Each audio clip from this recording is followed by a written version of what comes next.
जेव्हापासून विनीत माझ्या आयुष्यातून निघून गेला तेव्हापासून मला अगदी सगळ्या मुलांचाच तिरस्कार वाटू लागला आहे. माझं त्याच्यावर खूप प्रेम होतं.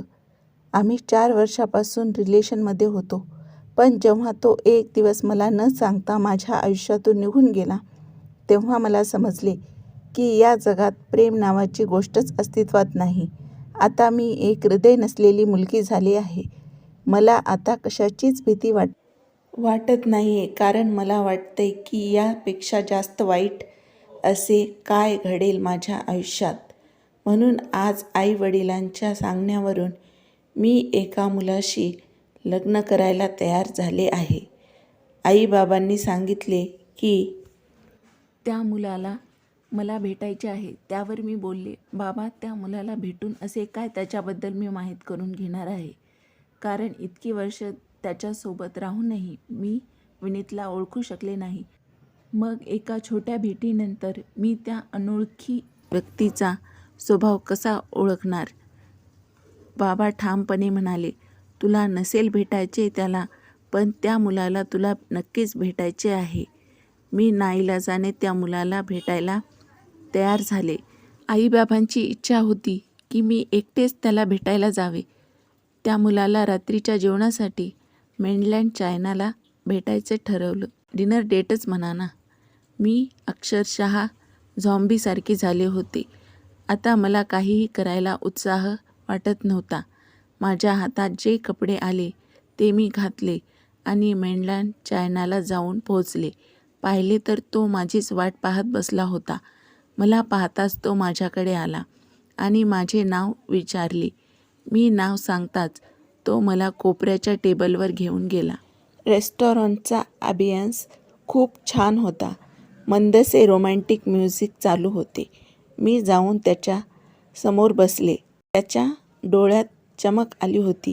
पण ही चमक मला माहीत आहे. प्रत्येक मुलगा पहिल्या भेटीत हे दाखवतो, पण नंतर त्याचे प्रेम थंड पडत जाते. विनीत मला सोडून गेला, पण मला आयुष्याचा एक मोठा धडा शिकून गेला. माझ्या पडलेला चेहरा पाहून त्याने मला विचारले, काय झाले सोनाली? सर्व काही ठीक आहे ना? मी त्याला उत्तर दिले, माझी तब्येत थोडी खराब आहे. मग तो म्हणाला, अरे मग आज मला भेटायला का आलीस? आपण पुन्हा कधीतरी भेटलो असतो. त्याच्या डोळ्यात खरेपणा होता. तो एक डिसेंट मुलगा वाटत होता. पण मला त्याच्यावर विश्वास ठेवायचा नव्हतं, कारण मला माहीत होते की मुले सरड्याप्रमाणे किती लवकर रंग बदलतात ते. मी त्याला म्हणाले, नाही आता मी ठीक आहे, काही प्रॉब्लेम नाही. त्याने माझ्या आवडीच्या चायनीज डिशेस ऑर्डर केल्या. जेवत असताना मला लक्षात आले की मी अद्याप त्याचे नावच विचारले नाही आहे.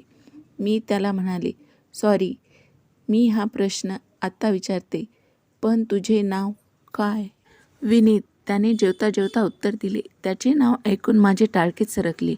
हे तेच नाव होते जे मला पुन्हा कधी ऐकायचे नव्हते. मला माझाच राग आला. मी ह्या मुलाला भेटायला तर तयार झाले, पण मी त्याचे नाव विचारले नाही. ना वडिलांना, ना आईला, ना त्याला. मी ताडकन उभी राहिले आणि त्याला सांगितले की मी निघते आहे. माझी तब्येत अचानक बिघडली आहे. तो एकदम घाबरला. काय झाले सोनाली? चल, मी तुला माझ्या गाडीने तुझ्या घरी सोडतो. पण आता त्याच्या तोंडातून निघालेला प्रत्येक शब्द मला काट्यासारखा टोचत होता. त्याला काहीही उत्तर न देता मी तिथून निघून गेले. तो धावत धावत माझ्या मागे आला, पण मी रागाने थरथरत होते. माझ्या डोळ्यातून आता अश्रू वाहू लागले होते. बाहेर येऊन मी टॅक्सीची वाट पाहू लागले. माझ्या डोळ्यातले अश्रू पाहून विनीतने माझा हात धरला आणि मला त्याच्या गाडीत बसायला सांगितले. त्याने माझा हात धरला ही एकच गोष्ट माझ्या संतापाच्या कडेलोट होण्यास पुरेशी होती. संतापाच्या भरात मी त्याला जोराने सणकन कानाखाली मारली. तो आश्चर्याने जणू स्तब्धच झाला होता. आणि मग त्या विनीतचा राग ह्या विनीतवर निघाला आणि मी रागाने म्हणाले, किती स्वार्थी आहात तुम्ही मुलं. फक्त तुम्ही स्वतःचा विचार करता. तू काय तुला वाटेल तेव्हा वाटेल ते करशील का? तुला वाटेल तेव्हा कोणाचाही हात धरशील का? आणि मग 4-4 वर्षे रिलेशनमध्ये राहून न सांगता पळून जाशील. विनीत अवाक होऊन माझ्याकडे बघत होता. आता आजूबाजूची लोकं देखील आमच्याकडे बघायला लागली. तितक्यात टॅक्सी आली आणि मी बसले आणि तिथून निघाले. घरी येताच आईबाबांना काहीही सांगितले नाही. एकटीच माझ्या रूममध्ये मी तासभर रडत राहिले. सकाळी मी जरा लेटच उठले, पण मी रात्री केलेल्या गोष्टीचा मला पश्चाताप होत नव्हता. मला असे वाटत होते की मी त्याच विनीतला थप्पड मारली होती. काही वेळाने आईने मला हाक मारली. मी माझ्या रूमचे दार उघडले. आई म्हणाली, विनीत त्याच्या आईबाबांसोबत आला आहे. लवकरात तयार हो आणि खाली ये. मला माहीतच होते की तो नक्कीच त्याच्या आईबाबांना घेऊन येईल आणि कालच्या प्रसंगाबद्दल सांगून तो माझ्याशी लग्न करू शकत नाही असे सांगेन. पण मी घाबरले नाही. मी खाली गेले. खाली विनीत बसला होता.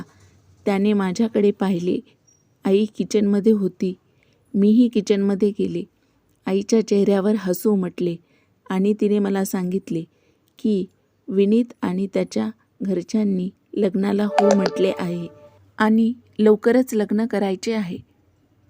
मला समजले नाही की मी काल ज्या मुलाला थप्पड मारली त्या मुलाला माझ्याशी लग्न का करायचे आहे. मी प्रश्नार्थक नजरेने त्याच्याकडे पाहिले, पण त्याने फक्त माझ्याकडे पाहून स्माईल दिली.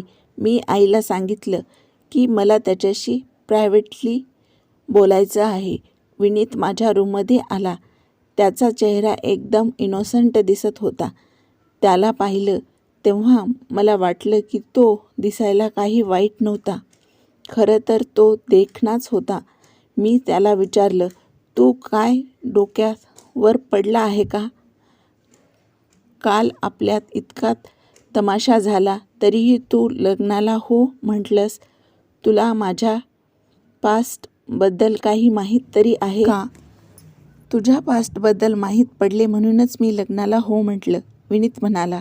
मला काही कळलेच नाही. मी काही विचारणार इतक्यात तोच बोलू लागला. काल रात्री तू रागात एकदम आंधळी झाली होतीस. तुझ्या कालच्या एकंदरीत वागणुकीवरूनच मला कळलं की तू वड्याचं तेल वांग्यावर काढत आहे. कुणा दुसऱ्याचा राग तू माझ्यावर काढत आहेस. मी रात्री घरी जाऊन आपल्या कॉमन फ्रेंड्सकडून तुझी माहिती काढली आणि मला हेही समजले की त्या मुलाचे नाव पण विनीत होते. नक्की त्याचाच राग काल तू माझ्यावर काढलास. तू तशी एक खंबीर आणि प्रेमळ मुलगी आहेस आणि आईबाबांवरील तुझ्या प्रेमामुळे मला भेटायला तयार झालीस. म्हणूनच काल रात्री मी तुझ्या प्रेमात पडलो. मी तुला एक रिक्वेस्ट करतो की तू मला एक संधी दे. हे सिद्ध करण्यासाठी सर्वच मुलं सारखी नसतात. विनीतचे हे बोलणे ऐकून मी त्याला नाही म्हणू शकले नाही. मी लग्नाला होकार दिला. विनीतच्या माझ्यावरील विश्वासामुळे माझ्यातले प्रेम पुन्हा जागे झाले आणि माझ्या आता लक्षात आले आहे की प्रेम अजूनही अस्तित्वात आहे.